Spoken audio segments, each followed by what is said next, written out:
June 6, 1944. Crisbecq Battery. Normandy coast, 5 a.m. The steel-gray dawn broke reluctantly over the Norman cliffs as Oberleutnant C. Walter Ohmsen climbed the concrete steps to his observation post, the salt-laden wind carrying with it, and palm-laden with it, ominous tremor that seemed to emanate from the very horizon itself.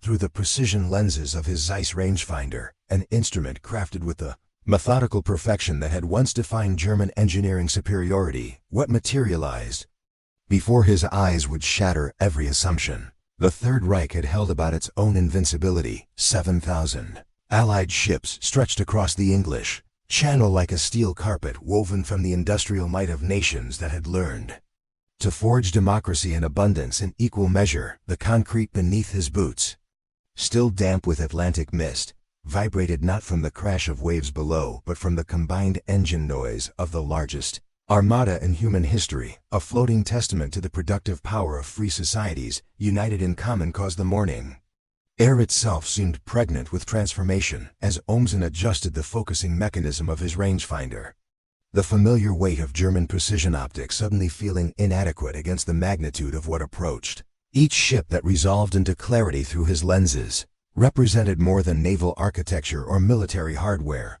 They embodied the democratization of industrial production, the triumph of cooperative abundance over hierarchical scarcity, and the practical vindication of ideals that Nazi ideology had dismissed as weakness. The metallic snap of K-ration cans being opened aboard those distant vessels would soon become the rhythm of liberation, each small sound echoing across Europe as the harbinger of a new order built on plenty rather than want, cooperation rather than conquest. For 45 months, the Atlantic Wall had stood as Germany's ultimate expression of defensive engineering supremacy.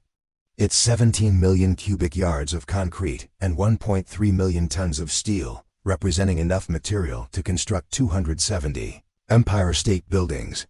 Yet as the full scope of the Allied Armada revealed itself through Ohmsen's German-manufactured optics, he understood with devastating clarity that all of Germany's concrete and steel meant nothing against the industrial tsunami now bearing down on Fortress Europe. The rangefinder trembled in his hands, whether from his own shock or the vibration of thousands of Allied engines.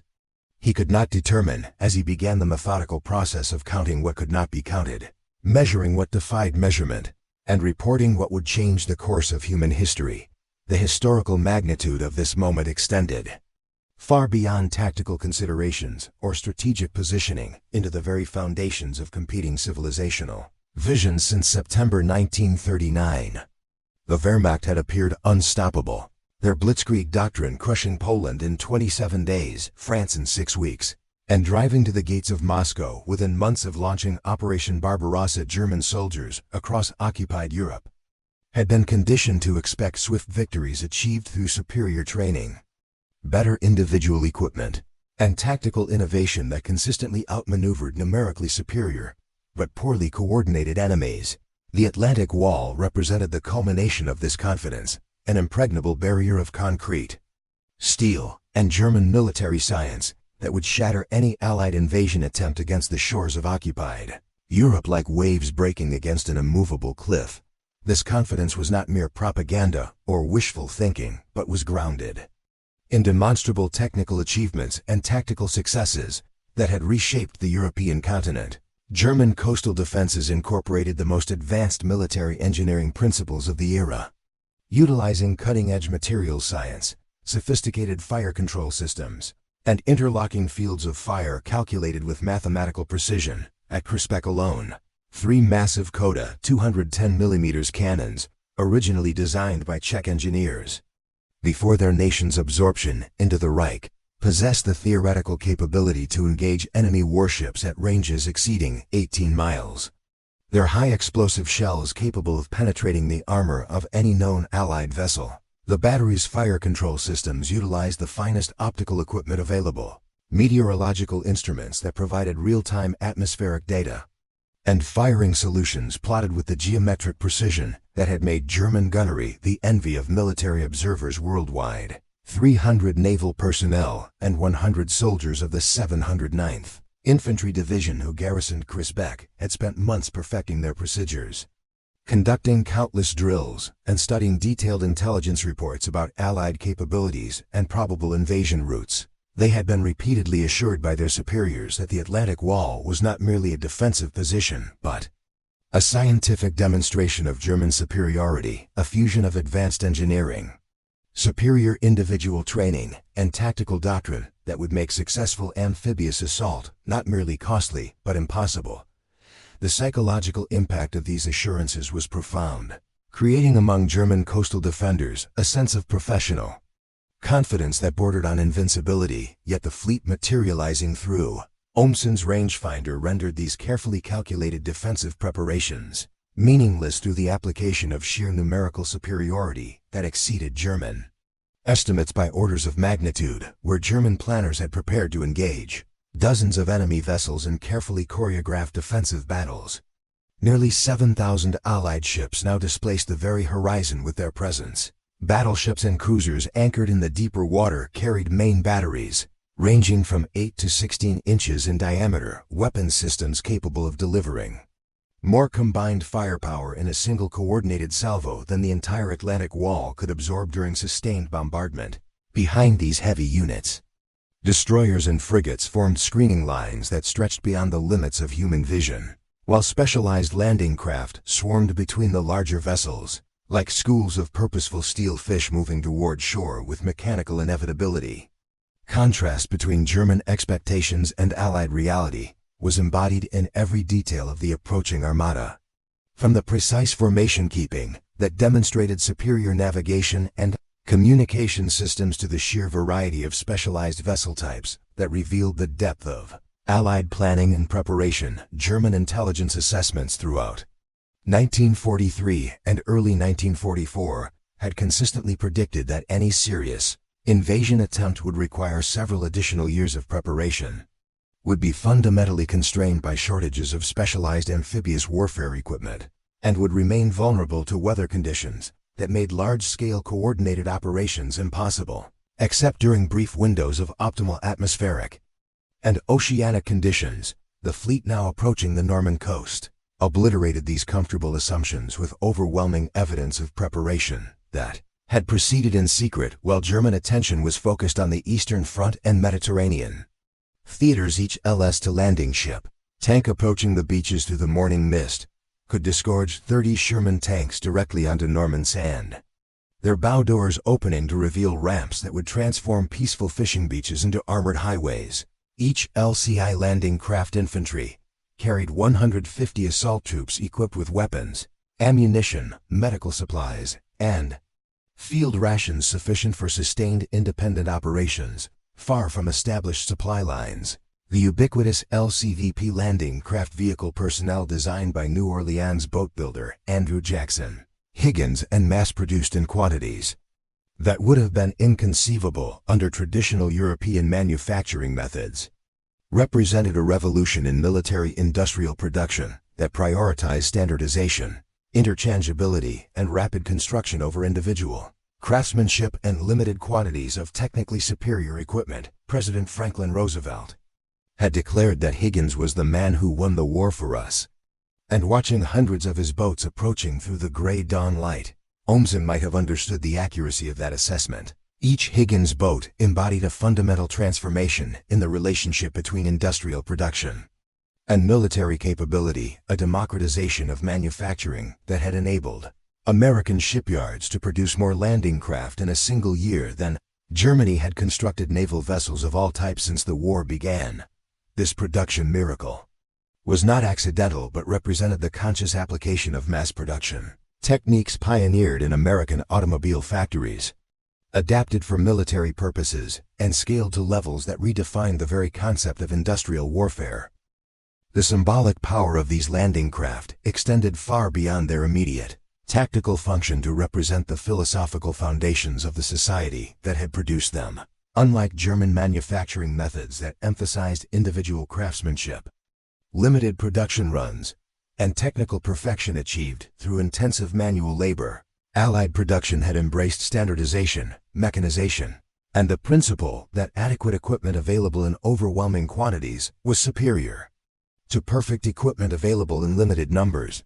This difference in production philosophy reflected deeper ideological divisions about the nature of human organization, the relationship between individual excellence and collective achievement, and the ultimate purposes for which industrial societies should organize their productive capabilities. The metallic snap of K-ration cans would soon echo across Norman beaches with a frequency that matched machine gun fire, each small sound marking another Allied soldier preparing for combat, with the confidence that came from knowing his basic needs would be met regardless of battlefield conditions. These scientifically formulated field rations, mass-produced in American canning facilities according to standardized nutritional requirements, represented more than military logistics. They embodied the abundance that democratic societies could generate through rational organization of productive resources and voluntary cooperation among citizens who understood their stake in the war's outcome. Through his precision rangefinder,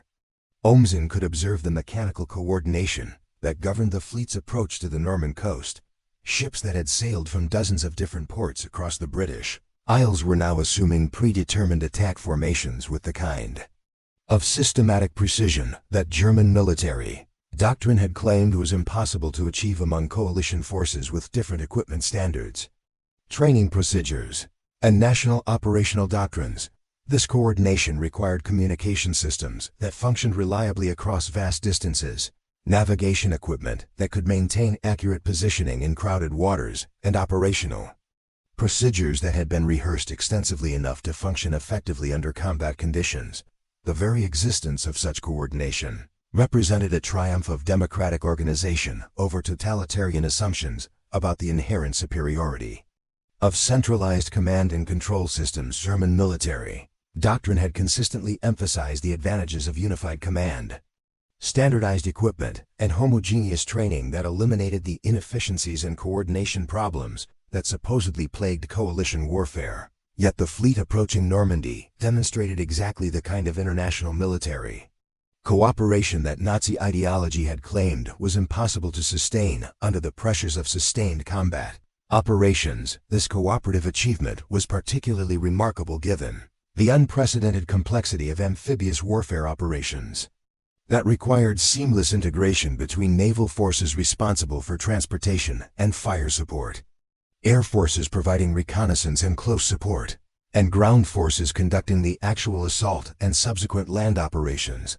Unlike single-service operations that could be conducted by forces from a single nation operating under unified command structures, the Normandy invasion required coordination between American, British, and Canadian naval units, airborne and infantry forces from multiple nations, and specialized engineering units responsible for clearing beach obstacles and establishing supply facilities under enemy fire. The success of this multinational coordination invalidated fundamental German assumptions about the inherent weaknesses of democratic decision-making processes in coalition warfare. Nazi political theory had consistently predicted that the alliance between capitalist Western powers and the Communist Soviet Union would collapse under the strain of competing national interests, conflicting economic systems, and incompatible long-term strategic objectives. The fleet approaching Normandy represented precisely the kind of sustained international cooperation that fascist ideology claimed was impossible to achieve or maintain. Under the pressures of total war, German expectations had been shaped by their own experience of alliance warfare during the First World War, when coordination between Germany and Austria-Hungary had frequently broken down due to competing national objectives, incompatible military doctrines, and mutual suspicion between allied commanders. Nazi theorists had extrapolated from this experience to conclude that all coalition warfare was inherently inefficient and would inevitably collapse when subjected to the stresses of sustained combat operations.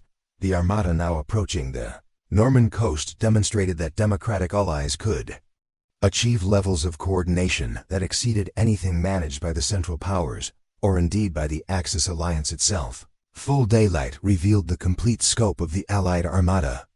Ohmsen began to distinguish specific vessel types and estimate their individual capabilities, his professional training as a naval officer enabling him to recognize the technical sophistication that had gone into planning and equipping this massive operation. The battleships USS Nevada, USS Arkansas and USS Texas rode at anchor in the deeper water, their main gun turrets trained toward predetermined German strongpoints with the kind of mechanical precision that indicated extensive pre-planning and detailed intelligence about German defensive positions. These vessels had been constructed during the previous World War, but extensive modernization programs had transformed them into floating fortresses, capable of delivering devastating counter-battery fire against even the most heavily fortified coastal installations. USS Nevada alone carried 10 14-inch guns and 12 5-inch guns, weapon systems that had been upgraded with the latest fire control equipment and could deliver accurate fire at ranges that exceeded the capabilities of most German coastal artillery. Her presence in the bombardment fleet represented more than American naval power. She embodied the industrial capacity that had enabled the United States to modernize obsolete warships, while simultaneously constructing hundreds of new vessels for operations in both the Atlantic and Pacific theaters. This dual ocean naval capability demonstrated a level of industrial production that German planners had consistently underestimated throughout the war. The British naval contribution was equally impressive and demonstrated the depth of Allied commitment to the success of this operation. HMS Warspite, veteran of the Battle of Jutland and numerous Mediterranean campaigns, brought her 15-inch guns to bear against German positions with the accumulated expertise of decades of naval warfare. This venerable battleship had fought in both world wars, her crew possessing institutional knowledge of shore bombardment techniques that had been refined through years of combat experience in multiple theaters. HMS Ramillies and HMS Rodney added their considerable firepower to what was rapidly becoming the most concentrated naval bombardment in military history, beyond the heavy units that would provide strategic bombardment of German strongpoints. Dozens of cruisers and destroyers prepared to deliver close fire support for the landing forces with a flexibility and responsiveness that static German coastal fortifications could not match. These vessels possessed crucial advantages in mobility and fire control that would enable them to adjust their positions continuously throughout the battle, concentrating their firepower where needed most while presenting the most difficult targets for German coastal artillery. Their crews had trained extensively in the complex techniques of shore bombardment, practicing the intricate calculations required to deliver accurate fire against land targets while accounting for their own movement through the water, changing tidal conditions, and the need to avoid hitting friendly forces advancing across the beaches. The sound of K-rations being opened aboard these vessels had already begun to establish the rhythm that would characterize the Allied advance across Europe. Each metallic snap represented not merely individual preparation for combat, but the systematic demonstration of abundance that would distinguish Allied forces from their Axis opponents throughout the remainder of the war. German soldiers had been placed on increasingly stringent food rationing as the war progressed, their field rations becoming progressively more limited in both quantity and nutritional value as the Reich's agricultural and logistical systems buckled under the strain of prolonged conflict. Allied soldiers, by contrast, consumed scientifically formulated meals that provided optimal nutrition for sustained combat operations. These K-rations contained not only adequate calories, but also vitamins, minerals, and other nutrients that maintained physical health and mental alertness under combat stress. The contrast extended beyond individual meals to encompass entire logistical systems, while German supply lines had become increasingly vulnerable to Allied air attack and partisan sabotage.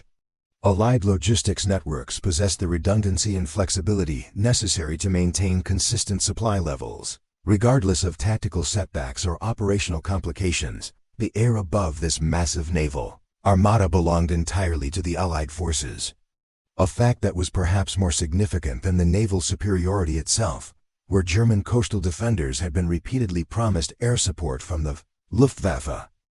The skies over Normandy hosted only Allied aircraft in formation so large that they darkened portions of the morning sky. Heavy bombers B-24, Liberators and B-17 flying fortresses approached their targets with the confidence of complete air supremacy, while fighter escorts including P-51 Mustangs, P-47 Thunderbolts, and British Spitfires swept ahead of the bomber formations, unchallenged by German interceptors that no longer existed in meaningful numbers anywhere in Western Europe. This absolute Air supremacy had been achieved through a systematic campaign of attrition that had virtually eliminated German air power through direct combat, destruction of aircraft production facilities, disruption of pilot training programs, and most critically, the elimination of aviation fuel supplies that made sustained flight operations impossible. Allied bombing raids had targeted German aircraft factories, synthetic fuel plants, and training airfields with devastating effectiveness that went far beyond simple destruction of physical infrastructure,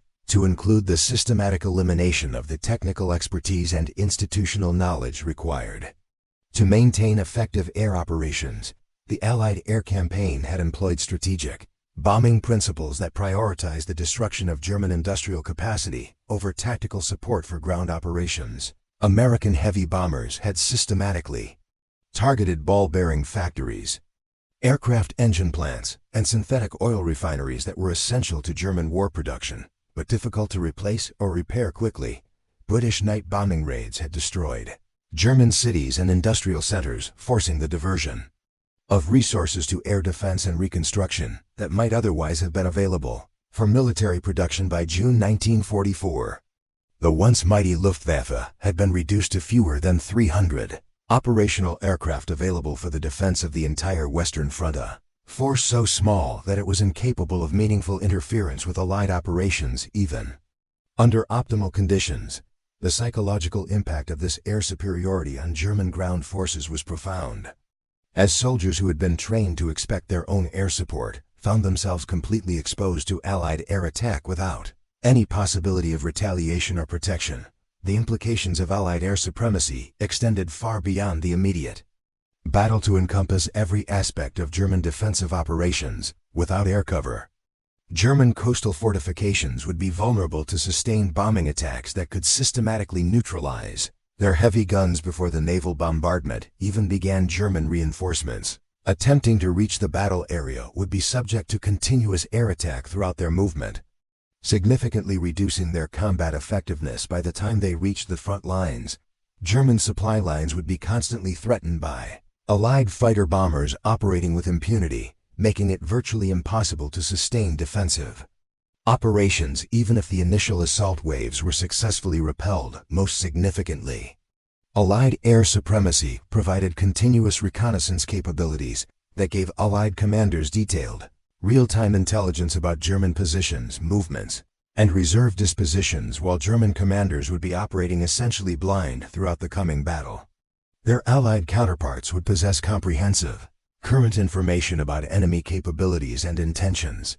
This intelligence advantage would compound over time, enabling Allied forces to anticipate German responses and adjust their own operations accordingly. Through his German-manufactured optics, Ohmsen could observe the methodical, almost industrial nature of Allied preparations for the assault itself. This was clearly not the desperate gamble that German propaganda had predicted, an improvised operation mounted by Allied forces driven to premature action by political pressure and public opinion. Instead, what approached the Norman coast was a carefully orchestrated military operation that had been planned, equipped, and rehearsed to succeed regardless of German resistance. Every ship in the approaching fleet carried adequate supplies for sustained operations lasting weeks or months.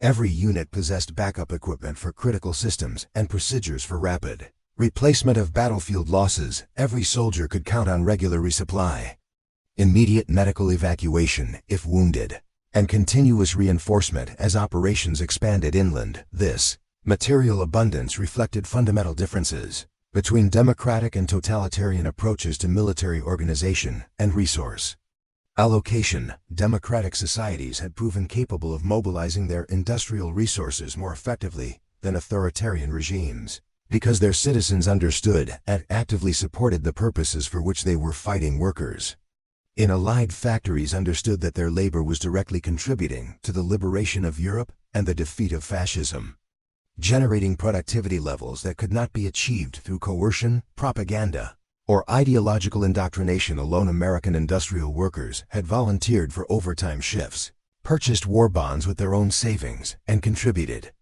to scrap metal drives because they understood their personal stake in the war's outcome and trusted that their sacrifices would be recognized and rewarded. British factory workers had maintained production levels despite nightly bombing raids, blackouts, and severe material shortages because they retained confidence in their government's honesty about the war's progress and its commitment to equitable distribution of scarce resources. The contrast with German wartime production was stark and increasingly apparent to anyone with access to accurate information about comparative industrial capabilities. By 1944, German workers increasingly understood that they were laboring to prolong a war that could not be won, to sustain a political regime that had brought unprecedented catastrophe to their nation, and to serve political leaders who had repeatedly deceived them about the war's progress and probable outcomes. This understanding inevitably affected both individual productivity and collective commitment to the war effort, creating a downward spiral of declining morale and reduced output that no amount of coercion could reverse. German wartime production had become increasingly dependent on slave labor extracted from occupied territories through systems of coercion that were both morally bankrupt and economically inefficient. Forced laborers from Poland, Russia, France, and other occupied countries could never match the productivity of voluntary workers who understood the purpose of their efforts and shared in the benefits of increased production. The systematic exploitation of slave labor had provided short-term increases in German production capacity, but had proven incapable of sustaining the levels of output required for prolonged total war against opponents with access to voluntary labor forces. The sound of K-rations being opened would soon echo across the Normandy beaches with a frequency that matched machine gun fire, each metallic snap marking another Allied soldier preparing for combat with scientifically formulated nutrition that would maintain his physical and mental capabilities throughout extended operations. These humble field rations represented more than military logistics.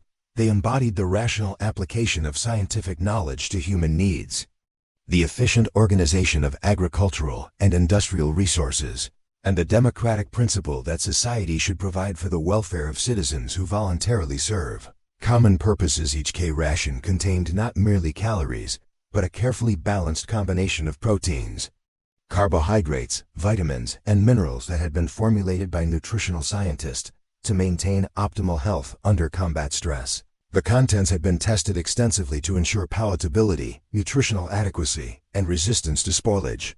Under various climatic conditions, even the packaging had been designed for maximum durability and convenience, using materials and manufacturing techniques that prioritize functionality over cost or appearance.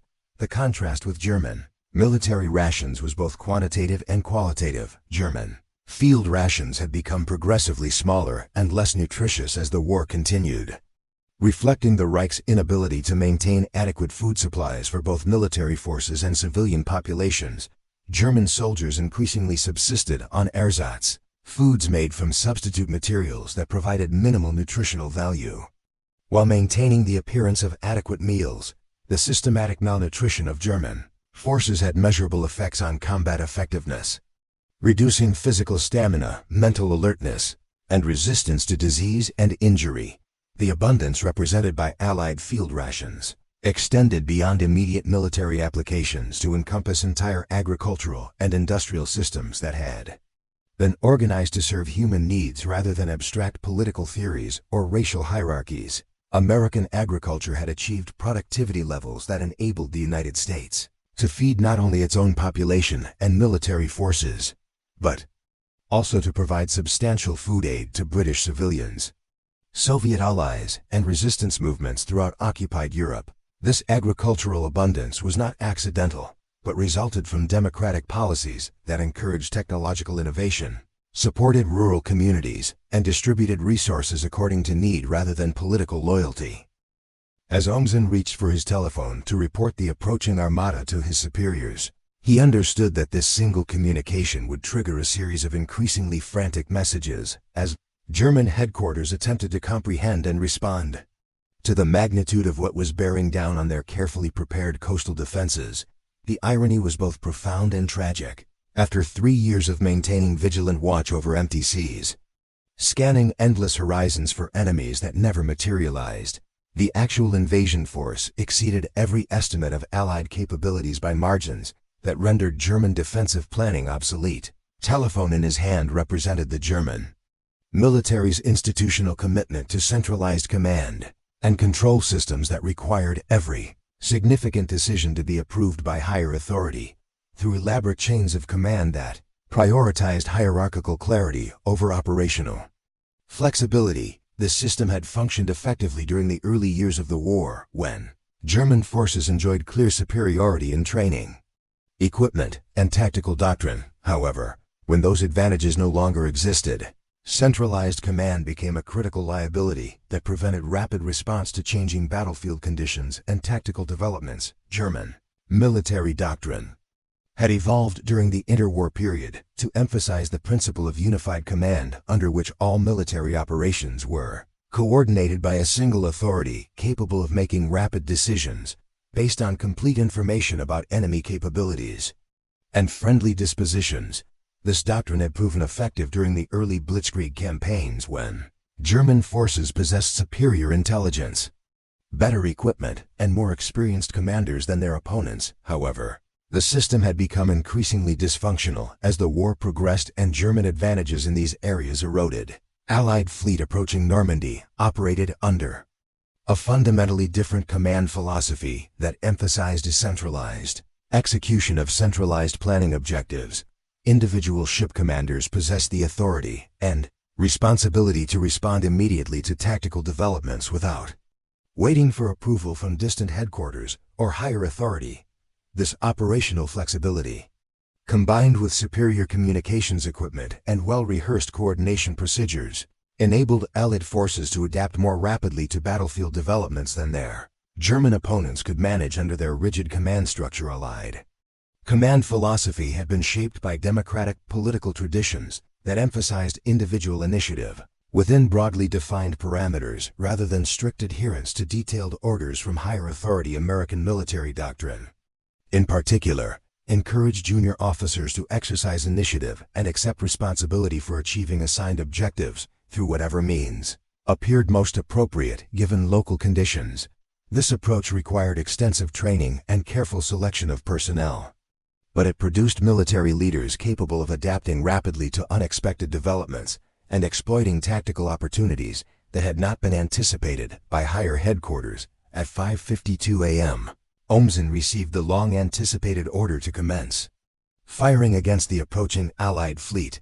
The first German shells arced across the gray morning sky toward their targets, marking the opening moments of what would become the largest amphibious assault in human history. Yet, even as his battery's guns engaged their predetermined targets with the precision that had made German artillery feared throughout Europe, Ohmsen understood with devastating clarity that the outcome was already predetermined by the sheer disparity in available resources and firepower. His three operational 210mm cannons, representing the pinnacle of European artillery design and manufacturing, faced thousands of Allied naval guns mounted on ships that could maneuver continuously to present optimal firing positions, while his static emplacements remained fixed targets for concentrated enemy fire.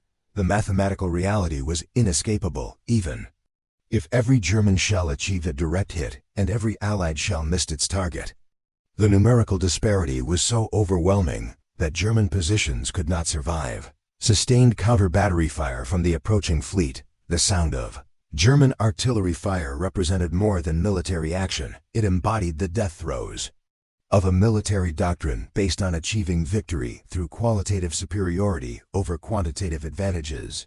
Each shell fired from Crisbecq Battery had cost significantly more to manufacture than several equivalent Allied shells, required more sophisticated metallurgy and precision manufacturing, and was fired by better trained crews using superior optical equipment and more accurate firing solutions. Yet these individual advantages meant absolutely nothing when confronted by numerical superiority that rendered qualitative considerations irrelevant. Philosophical implications of this tactical reality extended far beyond immediate military considerations to encompass fundamental questions about the organization of industrial societies and the relationship between individual excellence and collective achievement. German military doctrine had consistently emphasized the superiority of elite forces, equipped with technically advanced weapons and trained to standards that exceeded those of potential opponents.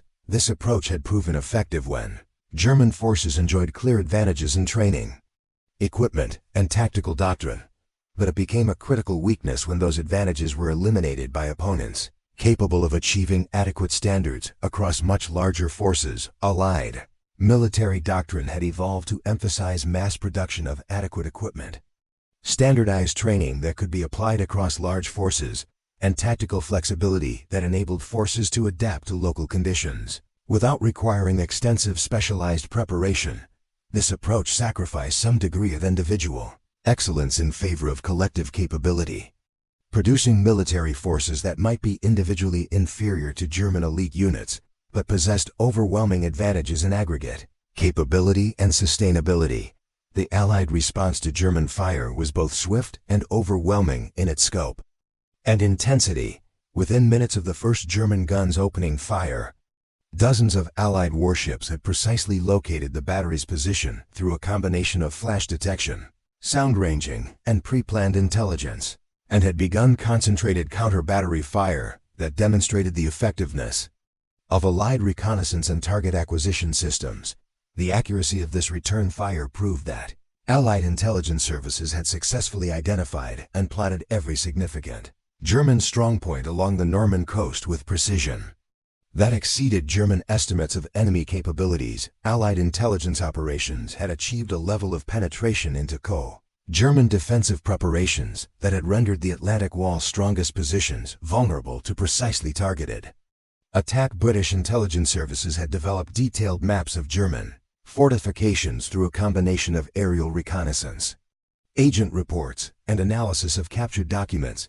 American intelligence units had coordinated with French resistance networks to obtain current information about German troop dispositions, defensive preparations, and probable reaction capabilities. Unlike German forces, who were operating essentially blind due to the complete absence of aerial reconnaissance and the systematic destruction of their intelligence networks by Allied counterintelligence operations, Allied commanders possessed detailed, comprehensive, and current information about German defensive positions, troop dispositions, and probable reaction capabilities. This intelligence advantage, accumulated over months of careful preparation, now manifested itself in the form of precisely targeted naval gunfire that systematically eliminated German strongpoints with minimal expenditure of ammunition. The first Allied shells to impact near Crisbecq Battery were carefully plotted ranging shots designed to establish precise firing solutions for the main bombardment that would follow. These preliminary rounds were fired by experienced naval gunners who had practiced shore bombardment techniques extensively in training exercises that simulated the exact conditions they now faced. Systematic nature of this preliminary fire demonstrated the thoroughness of Allied preparation and the professional competence of crews who had rehearsed these procedures until they could execute them automatically under combat stress. The ranging shots were followed within minutes by concentrated salvos from multiple ships that began the systematic destruction of the battery's operational capability. The concrete casemates that had required months to construct using the finest German engineering techniques were reduced to scattered rubble within hours by Allied high-explosive shells designed specifically for penetrating fortified positions. The precision optical equipment that represented the culmination of German manufacturing expertise was scattered across the Norman landscape by explosions that obliterated years of careful construction and preparation. Each Allied shell that impacted around Crisbecq represented not merely destructive capability, but the accumulated productive capacity of societies that had organized their industrial resources around principles of efficiency, innovation, and rational allocation. American steel mills had produced the metal for these shells, using blast furnaces that operated continuously, powered by coal and electricity from sources that remained secure from enemy attack. American chemical plants had manufactured the explosives, using synthetic processes that had been refined through decades of industrial research and development. As his battery disintegrated around him under the relentless pounding of Allied naval gunfire, Ohmsen witnessed a practical demonstration of the fundamental difference between democratic abundance and fascist scarcity in military terms. Allied ships were expending ammunition at rates that would have been unthinkable for German forces operating Under strict conservation protocols necessitated by limited production capacity and disrupted supply lines, where German military doctrine emphasized careful conservation of scarce resources and precise allocation of limited supplies. Allied doctrine assumed unlimited availability of whatever materials military operations required. This assumption of abundance proved entirely accurate throughout the Normandy campaign and indeed throughout the remainder of the war in Europe. Allied logistics networks possessed the capacity to sustain rates of ammunition consumption that exceeded total German production capacity for artillery shells during entire months of peak wartime output. American factories were producing artillery ammunition around the clock using assembly line techniques that had revolutionized manufacturing productivity, while British ordnance plants had been expanded and modernized to levels that surpassed peacetime production by factors of 10 or more. Sound of K-rations being opened now echoed across the waters as Allied soldiers prepared for the final approach to the beaches, each metallic snap joining a symphony of abundance that would characterize the Allied advance across Europe. These sounds represented more than individual meal preparation. They embodied the systematic application of scientific knowledge to human needs, the efficient coordination of vast logistical networks, and the democratic principle that society should provide adequate support for citizens who voluntarily serve common purposes. The symbolic significance of this material disparity extended far beyond immediate military considerations to encompass fundamental questions about the organization of industrial societies and the relationship between political systems and productive capabilities. Each Allied shell impacting around Crisbecq Battery represented the accumulated productive capacity of societies that had learned to organize their economies around principles of voluntary cooperation rather than coercive exploitation. American workers had volunteered for overtime shifts, purchased war bonds with their own savings, and contributed to scrap metal drives because they understood their personal stake in the war's outcome and trusted that their sacrifices would be recognized and rewarded. British civilians had endured years of rationing, blackouts, and bombing attacks while maintaining industrial production levels that kept pace with American output despite having a fraction of the available resources. This sustained civilian commitment was possible only because democratic governments had maintained the trust and confidence of their populations through honest communication about the war's progress, transparent allocation of scarce resources, and consistent demonstration that sacrifices were shared equitably across all social classes.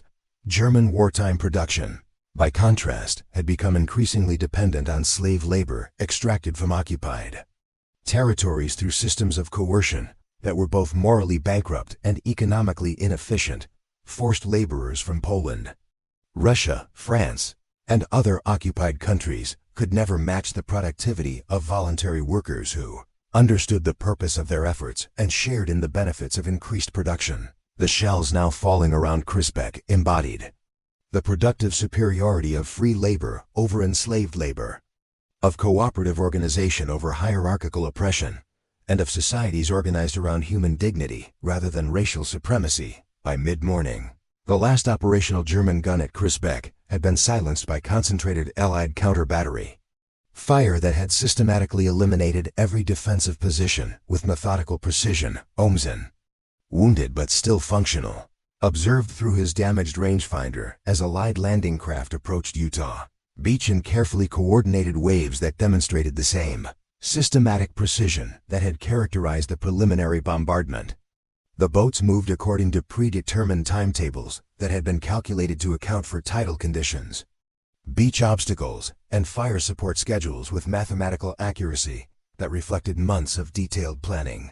This coordination represented the practical triumph of democratic organizational principles over totalitarian assumptions about the inherent superiority of centralized command systems. Each landing craft commander possessed detailed knowledge of his specific objectives, alternative plans for various contingencies, and the authority to make tactical adjustments based on immediate battlefield conditions.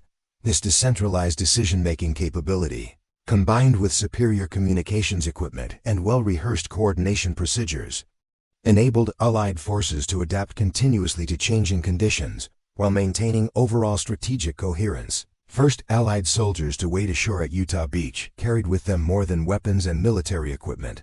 They transported the ideological foundations of the post-war world that would emerge from Allied victory. These young Americans were fighting not merely for military objectives or national interests, but for universal principles that transcended geographical boundaries and ethnic divisions. The freedom they sought to restore to Europe encompassed not only political liberty, but freedom from economic exploitation, freedom from racial persecution, and freedom from the systematic dehumanization that had characterized Nazi rule throughout occupied Europe. Each landing craft approaching the Norman beaches carried soldiers whose field packs contained K-rations that represented more than military logistics or nutritional requirements. They symbolized the abundance that free societies could generate through rational organization of productive resources and voluntary cooperation among citizens who shared common values and objectives. American agricultural abundance had enabled the United States to supply food not only to its own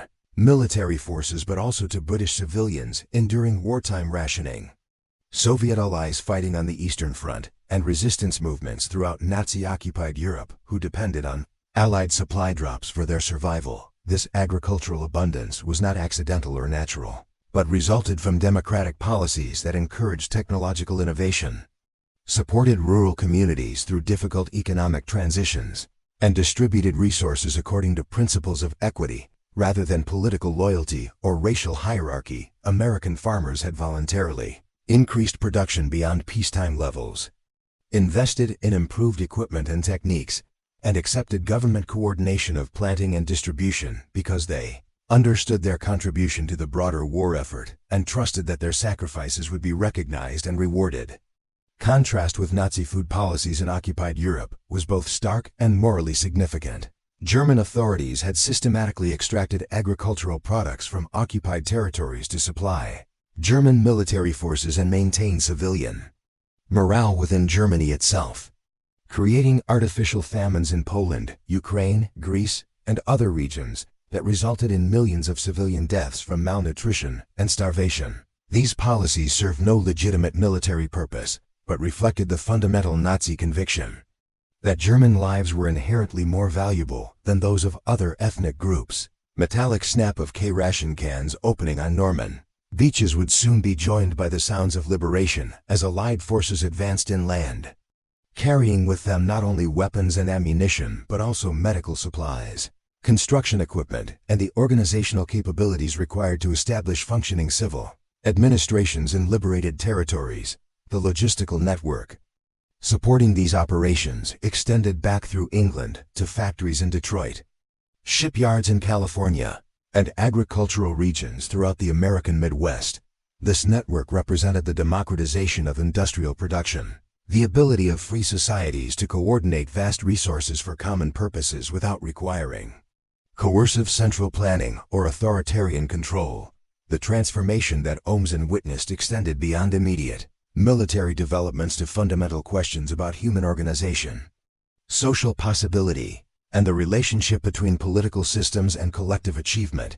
The Allied invasion demonstrated conclusively that democratic societies could achieve levels of coordination, efficiency, and sustained effort that exceeded anything accomplished by totalitarian regimes. Despite their theoretical advantages in centralized planning and unified command structures, this demonstration would influence political and social development throughout the world for generations to come. The success of Operation Overlord proved that international cooperation was not only possible, but actually superior to nationalist isolation in achieving complex objectives that required sustained effort and resource coordination. The cooperation between American, British, Canadian, and other Allied forces established practical precedents for post-war institutions like the United Nations, the North Atlantic Treaty Organization, and various programs for European reconstruction and integration. The economic cooperation that had made the invasion possible would evolve into the Marshall Plan and other programs designed to reconstruct European economies around principles of mutual assistance rather than competitive exploitation. The technological innovations developed for military purposes would be adapted to civilian applications that would improve living standards throughout the developed world. The organizational techniques perfected for coordinating military operations would be applied to peacetime. Challenges including urban planning, public health, education, and environmental protection as Allied forces established a secure beachheads and began their advance inland. The sound of K-rations being opened continued to provide the rhythmic backdrop to liberation, each metallic snap now echoed not merely across Norman beaches, but throughout occupied Europe as news of the successful invasion spread through resistance networks, prison camps, and civilian populations that had endured 4 years of Nazi oppression.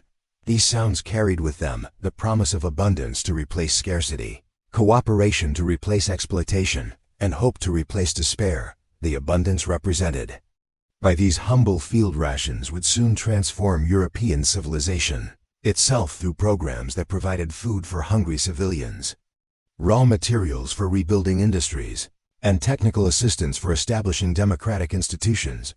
American agricultural surpluses would feed European populations while their own agricultural systems recovered from wartime devastation. American industrial capacity would provide the machinery, vehicles, and equipment necessary to rebuild European economies. American organizational expertise would help establish democratic governments that could coordinate reconstruction efforts while maintaining popular support and legitimacy. By afternoon, Ohmsen had received orders to abandon his position and withdraw with the surviving members of his garrison to defensive positions farther inland where German forces hoped to establish more effective resistance to the Allied advance. As he prepared to leave the concrete fortress that had been his home for 3 years, he understood that he was witnessing more than simple military defeat.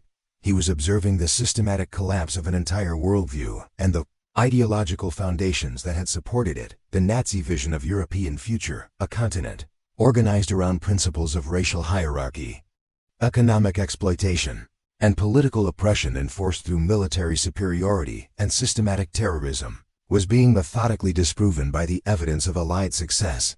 The racial theories that had justified genocide, slavery, and aggressive war were being refuted by the demonstrated capability of diverse Allied forces working together effectively for common objectives. The economic policies that had prioritized military production over civilian welfare were being shown to be inferior to democratic approaches that balanced military requirements with social needs.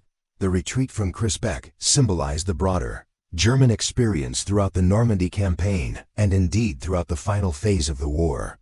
In Europe, positions that had been considered absolutely impregnable were abandoned within hours of serious Allied assault equipment that had been praised as technically superior to anything available to enemy forces was systematically destroyed by masses of adequate Allied material deployed in overwhelming quantities. Training that had been considered the finest available anywhere in the world proved inadequate against opponents who possessed superior intelligence, more effective logistics, and better coordination between different branches of service. As evening approached on June 6, 1944, Walter Ohmsen led the surviving members of his garrison through the Norman countryside toward an uncertain future.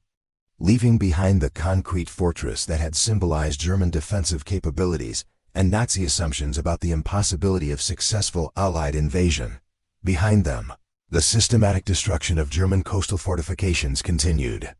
As Allied naval gunfire reduced years of construction to scattered rubble with methodical efficiency that demonstrated the overwhelming material superiority that democratic societies could achieve when united for common purposes, the sound of K-rations being opened would continue to echo across Europe as Allied forces advanced toward Germany itself. Each metallic snap marking another step in the liberation of a continent that had suffered under fascist oppression for too long.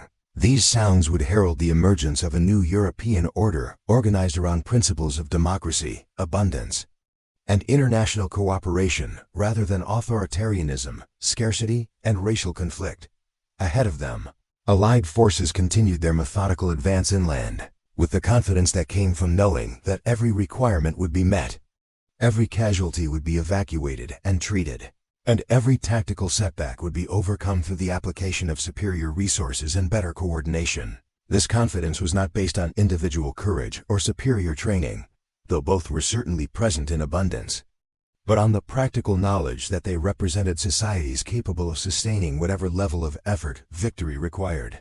Democratic principles that motivated Allied soldiers would prove far more durable than any military victory and would continue to influence world development long after the shooting stopped. The commitment to human equality that had driven the war against fascism would inspire subsequent movements for civil rights, decolonization, and social justice throughout the world. The international cooperation that had made Allied victory possible would evolve into institutional frameworks for preventing future wars and promoting global prosperity through peaceful means. The retreat from Normandy marked the beginning of a transformation that would reshape not only Germany, but the entire European continent, and indeed the global political and economic order.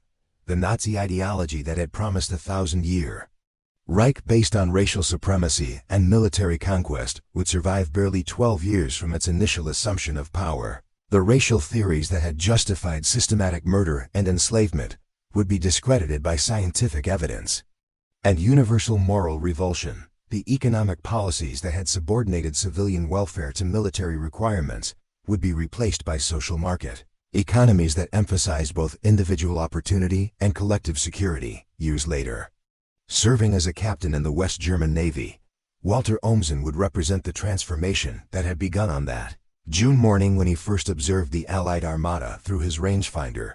His later career would be dedicated to defending democratic institutions rather than totalitarian regimes, to protecting civilian populations rather than conquering them, and to international cooperation rather than nationalist aggression.